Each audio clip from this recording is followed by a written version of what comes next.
Hello दोस्तों, जियो गुरुजी classes में आपका स्वागत है। मैं रोहित शर्मा, सब्जेक्ट अपना ज्योग्राफी। देखिए, आज टॉपिक है हमारे पास में कृषि उत्पादन में वृद्धि तथा प्रौद्योगिकी का विकास। ठीक है, टॉपिक डालेंगे अपन कृषि उत्पादन में वृद्धि। एक पॉइंट तो आपका ये रहेगा तथा इसके साथ में आपकी जो भी तकनीकी है जो कि प्रौद्योगिक क्षेत्र के अंदर उपयोग में आती है, प्रौद्योगिकी। ठीक है, जो भी तकनीकी, प्रौद्योगिक का मतलब होता है तकनीकी, कुछ भी तकनीकी हो सकती है, यंत्रों से संबंधित हो सकती है या किसी भी प्रकार की जो टेक्निक कृषि को पैदा करने के लिए उस तकनीकी, उस प्रौद्योगिकी की बात कर रहा हूं मैं, प्रौद्योगिकी का विकास। तो ये दो टॉपिक को हम एक करके पैराग्राफ के अंदर बताएंगे। ठीक है, जिसमें कृषि उत्पादन के अंदर वृद्धि को भी दर्शाएगा और प्रौद्योगिकी विकास को भी दर्शाएगा। देखिए, अगर हम पिछले 50 वर्षों में जाएं, पिछले 50 वर्षों के अंदर जाएं तो कृषि उत्पादन में भी और प्रौद्योगिकी के अंदर तेजी से बढ़ोतरी हुई है। ठीक है, ये हम सब जानते हैं, क्योंकि अगर हम स्वतंत्रता प्राप्ति से पहले और आज के समय की बात करें तो काफी बदलाव कृषि पद्धति के अंदर भी हुआ है और कृषि के उत्पादन में भी वृद्धि हुई है। तो हमारा जो लाइन जो शुरू होती है पहली, वो यहीं से शुरू होती है। क्या लिखेंगे अपन? पिछले 50 वर्षों में। ठीक है, पिछले 50 वर्षों में कृषि उत्पादन व प्रौद्योगिकी क्षेत्र में तेजी से क्या हुई है? वृद्धि हुई है। ठीक है, अब जैसे ही हम आगे की ओर बढ़ते हैं तो हमने एक चीज देखी होगी, हमने इस चीज को भी देखा होगा कि पहले जब देश आजाद हुआ था, उससे पहले देखें तो खाद्यान्न की समस्या थी। जब देश हमारा आजाद हो गया उसके बाद में तो खाद्यान्न की समस्या इतनी बढ़ गई कि भुखमरी जैसी हालात पैदा हो गए। जब 1960 के दशक में जब हम आते हैं तो दो ऐसे अकाल हमने झेले जिससे कि हमारे भारत की जो खाद्यान्न स्थिति थी, कृषि क्षेत्र की स्थिति थी, वो बिल्कुल बिगड़ गई, बदतर हो गई, जिससे कि भुखमरी की स्थिति बढ़ गई। अब उसके बाद में फिर हरित क्रांति आई, फिर हरित क्रांति की वजह से खाद्यान्न उत्पादन में बढ़ोतरी हुई।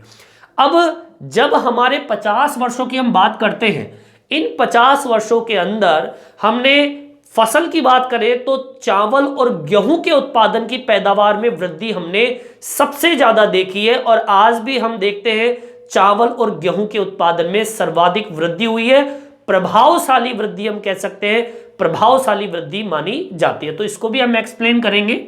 इसको मैं मोस्ट डाल रहा हूं इस जगह, चावल व गेहूं के उत्पादन में प्रभावशाली वृद्धि देखी गई है। प्रभावशाली वृद्धि हम कह सकते हैं कि प्रभावशाली वृद्धि देखी गई है। क्योंकि चावल और गेहूं के उत्पादन की जो पैदावार थी, इस पैदावार के अंदर अन्य फसलों की तुलना में ये दो ही फसल है जो सबसे ज्यादा पैदावार मानी गई है भारत के अंदर, और इसकी जो पैदावार है वो प्रभावशाली ढंग से मानी गई है। पूरे विश्व के अंदर माना गया है कि भारत के अंदर सबसे ज्यादा चावल और गेहूं का उत्पादन होता है। इसके बाद में जो फसल है वो है गन्ना, तिलहन। ठीक है, और एक फसल और है, उसका नाम है कपास। ठीक है, तथा कपास के उत्पादन में वृद्धि, और यह वृद्धि मानी गई है प्रशंसनीय। हम कह सकते हैं कैसी मानी गई है? प्रशंसनीय, एक प्रशंसा तौर पर प्रशंसनीय वृद्धि मानी गई है। गन्ना, तिलहन और कपास, इन दो फसलों के बाद में अगर किसी फसल का उत्पादन इनकी तुलना में जब ज्यादा हुआ है तो वो गन्ना, तिलहन और कपास को हुआ इनके बाद में इन्हीं का नंबर आता है भारत के अंदर, इसमें फसल का उत्पादन ज्यादा है। देखिए अब फसल का उत्पादन सर्वाधिक उन क्षेत्रों में हुआ जहां पर सिंचाई का प्रसार ज्यादा था। जैसे कि आपने देखा होगा उत्तर प्रदेश है, गुजरात है, ठीक है, मध्य प्रदेश है, ठीक है, पंजाब है, हरियाणा है। ये ऐसे राज्य थे जहां पर सिंचाई व्यवस्था सुविधाएं बहुत ज्यादा थी, जिसकी वजह से हुआ क्या, यहां पर इन फसलों का प्रभाव भी ज्यादा हुआ। ठीक है, सिंचाई के प्रसार ने देश में कृषि उत्पादन बढ़ाने में एक महत्वपूर्ण भूमिका निभाई है। ठीक है, तो इसको भी हम इसमें डाल देते हैं, सिंचाई प्रसार ने भारत में कृषि उत्पादन में वृद्धि को बढ़ाया है। ठीक है, एक सिंचाई प्रसार जब हुआ, सिंचाई का प्रसार जैसे जैसे बढ़ता गया, ट्यूबवेल की व्यवस्था हुई, जिन क्षेत्रों के अंदर पानी नहीं था वहां पर नदियों के द्वारा या फिर नहरों के द्वारा सिंचाई का प्रसार किया गया, और उस प्रसार की वजह से भारत के अंदर कृषि उत्पादन के अंदर वृद्धि को बढ़ाते हुए देखा गया। ठीक है, अब इसी के अंदर, ये तो मैंने वृद्धि की बात कही, ठीक है, फसलों की वृद्धि, सब वृद्धि की बात कर रहा हूं, ये पॉइंट अपना क्लियर है, कृषि उत्पादन में वृद्धि। इन 4 पॉइंटों से हमें यह पता चलता है कि भारत के अंदर 50 वर्षों के अंदर कृषि उत्पादन में और प्रौद्योगिक क्षेत्र के अंदर तेजी से वृद्धि हुई है। चावल गेहूं के उत्पादन में प्रभावशाली वृद्धि हुई है। गन्ना, तिलहन और कपास के अंदर प्रशंसनीय वृद्धि हुई है, और सिंचाई प्रसार ने तो भारत के अंदर कृषि उत्पादन को बढ़ाया ही है। तो ये तो भैया बात हुई कृषि उत्पादन में वृद्धि की। ठीक है, चलिए अब आगे की ओर बढ़ते हैं। अब मैं इसके अंदर टॉपिक दूसरा जोड़ता हूं, प्रौद्योगिकी विकास। ठीक है, चलिए अब प्रौद्योगिकी विकास की बात कर लेते हैं। ये थोड़ा अलग बिंदु है, ठीक है ना, इसको हम इस तरीके से मेंशन कर देंगे। ये कृषि उत्पादन की वृद्धि को प्रदर्शित कर रहा है और ये प्रौद्योगिक विकास को प्रदर्शित करेगा। देखिए प्रौद्योगिकी विकास मतलब हम कह सकते हैं तकनीकी विकास। ठीक है, प्रौद्योगिकीय विकास मतलब हम कहेंगे तकनीकी विकास। ठीक है, अब तकनीकी विकास कौन सी, जिससे भारत के अंदर आधुनिक कृषि के अंदर बहुत ज्यादा तीव्रता से उत्पादन में वृद्धि हुई। आधुनिक कृषि प्रौद्योगिकी जैसे कौन कौन से, देखिए आधुनिक कृषि प्रौद्योगिकी जैसे, अब जैसे के अंदर प्रौद्योगिक तकनीकी कौन सी, जैसे कि बीजों की उत्तम किस्में। ठीक है, हमने कृषि के उत्पादन के अंदर तकनीकी पहली कौन सी उपाय हमने अपनाया, एक तो बीजों की उत्तम किस्म हमने अपनाना शुरू किया। दूसरा हमारी जो रासायनिक खाद है, रासायनिक खाद क्या काम करता है, आपके फसल के उत्पादन को तीव्रता से बढ़ाता है। इसके अलावा वह जितनी भी मशीनें हैं, मशीनीकरण का प्रयोग कर कृषि के उत्पादन में वृद्धि की। ठीक है, ये तकनीकी है, ये क्या है, तकनीकी, कि भारत के अंदर कृषि के उत्पादन को बढ़ाने के लिए हमने तीव्रता से, जैसे हरित क्रांति इसका उदाहरण है।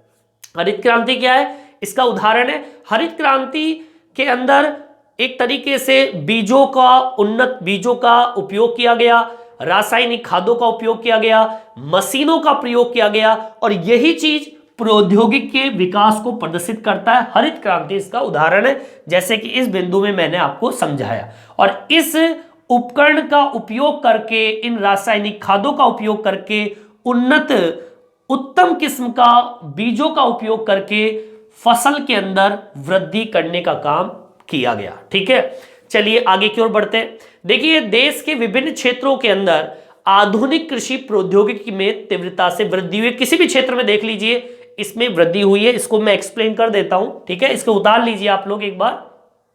ठीक है, देखिए देश के विभिन्न क्षेत्रों में, आगे इसको, इस लाइन को भी आपको जोड़ना है, लिखना है आपको। क्या लिखना है? देश में कृषि क्षेत्र में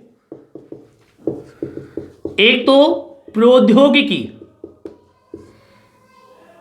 ठीक है, प्रौद्योगिक क्षेत्र जैसे मैंने बताया तकनीकी, ठीक है, प्रौद्योगिक क्षेत्र की बात करूं तो प्रौद्योगिक क्षेत्र के अंदर, और प्रौद्योगिक क्षेत्र भी किस क्षेत्र के अंदर?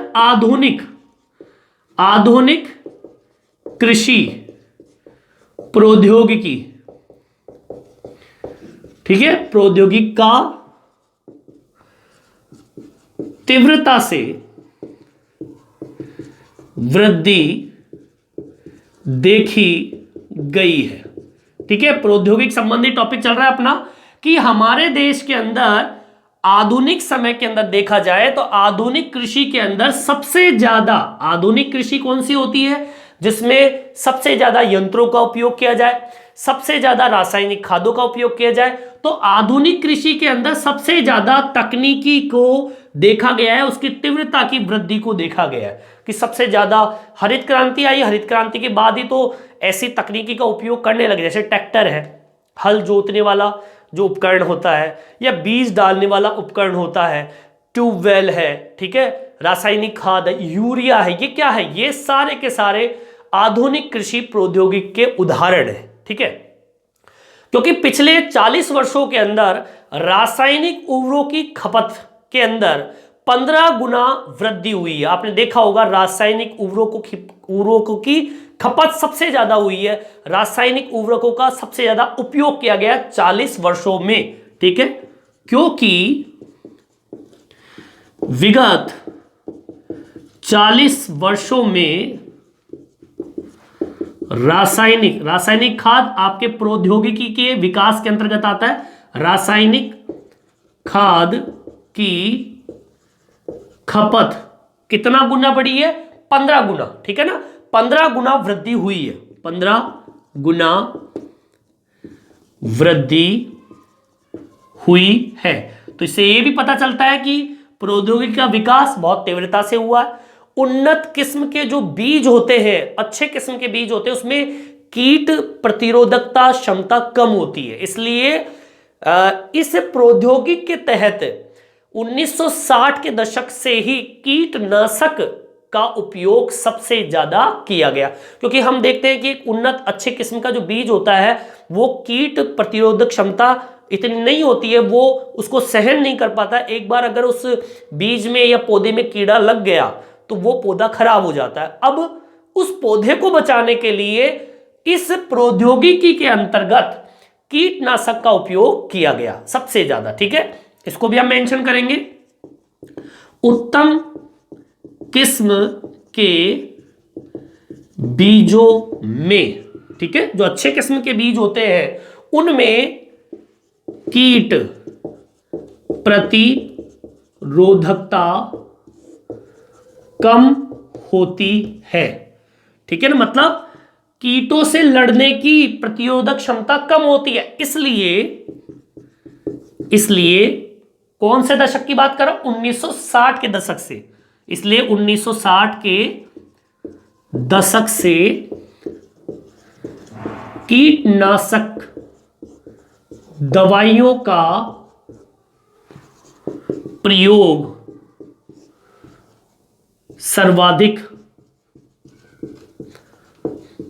होने लगा। तो इस तरीके से प्रौद्योगिकी का विकास हमारे कृषि के उत्पादन को बढ़ाता है।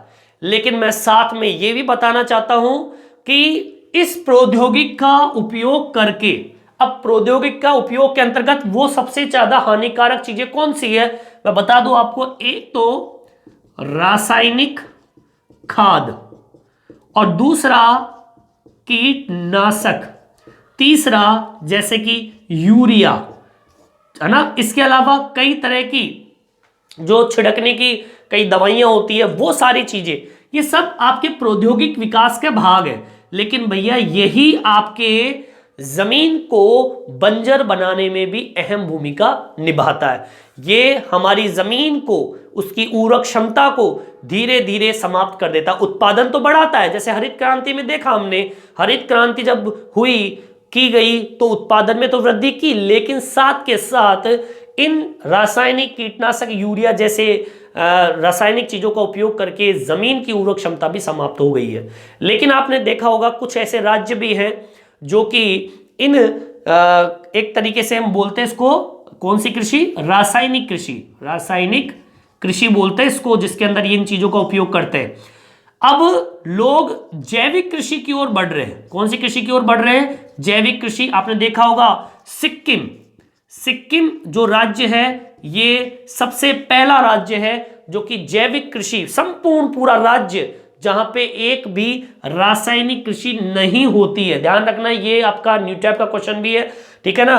रासायनिक कृषि सिक्किम में नहीं होती है। सिक्किम में कौन सी कृषि होती है, जैविक कृषि होती है। और इस जैविक कृषि के अंदर इस प्रकार की कोई भी गतिविधि का उपयोग, न तो रासायनिक खाद का उपयोग करते हैं, न कीटनाशक का उपयोग करते हैं, न यूरिया का उपयोग करते हैं। वो प्रयोग करते हैं हरी खाद का उपयोग करते हैं, जो कि हमारी जमीन के लिए भी उपजाऊपन है और मानव जाति के स्वास्थ्य के लिए भी उपजाऊ है। तो मेरा तो कहना यही है सभी किसान भाइयों को, या अपने स्टूडेंट, अपने फादर को, अपने परिवार के जो किसान है, क्योंकि हम तो किसान के पुत्र हैं।